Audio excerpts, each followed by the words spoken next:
എപ്പോഴും ഒരു കല്യാണവും കാര്യങ്ങൾക്കൊക്കെ പോകുമ്പോൾ കല്യാണം തീരുമാനങ്ങളൊക്കെ ആയി കഴിഞ്ഞ് കഴിഞ്ഞാൽ കല്യാണം കഴിക്കാൻ പോകുന്ന വ്യക്തികൾ രണ്ടുപേരും ചേർന്ന് ഒരു ഫിനാൻഷ്യൽ ട്രാൻസ്പെറൻസി കൊണ്ടുവരുന്നതിനുള്ള ഒരു ഡിസ്കഷൻ നടത്തുന്നത് നല്ലതായിരിക്കും.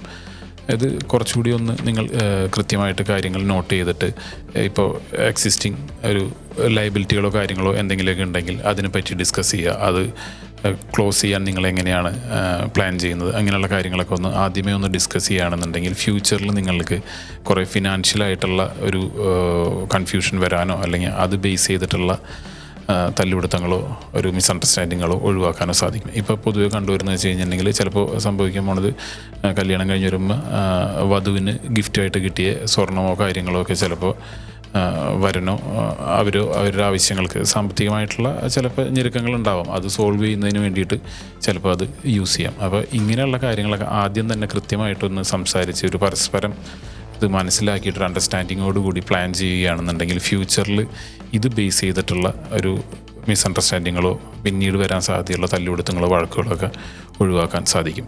ഇത് ഇങ്ങനെ ഒരു ലയബിലിറ്റിയുടെ കാര്യങ്ങൾ മാത്രമല്ല, ഫ്യൂച്ചറിലേക്ക് ഇവരുടെ ലൈഫിന് വേണ്ട കാര്യങ്ങൾ എന്താണ് ഓരോരുത്തർക്കും അല്ലെങ്കിൽ അവരുടെ ലൈഫിൽ കൊണ്ടുവരാൻ ആഗ്രഹിക്കുന്ന കാര്യങ്ങൾ, അത് അച്ചീവ് ചെയ്യുന്നതിന് വരുന്ന ഒരു സാമ്പത്തികമായ കാര്യങ്ങൾ, അത് നേടാൻ വേണ്ടിയിട്ട് എന്താണ് നിങ്ങൾ പ്ലാൻ ചെയ്യുന്നത് എന്നുള്ള രീതിയിലേക്ക് ഇപ്പോൾ ഹസ്ബൻഡും വൈഫും ഒരുമിച്ചിരുന്ന് പ്ലാൻ ചെയ്ത് അതിന് വേണ്ട ഒരു ഡിസിപ്ലിൻ എടുത്ത് ഇൻവെസ്റ്റ്മെൻറ്റ്സുകൾ കാര്യങ്ങൾ ആദ്യമേ പ്ലാൻ ചെയ്യുക. ആ ഒരു ഡിസിപ്ലിൻ ലൈഫിൽ കൊണ്ടുപോകുന്നതാണെങ്കിൽ കുടുംബജീവിതവും നല്ല രീതിയിലേക്ക് തന്നെ നിങ്ങൾക്ക് റൺ ചെയ്ത് കൊണ്ടുപോകാൻ സാധിക്കും.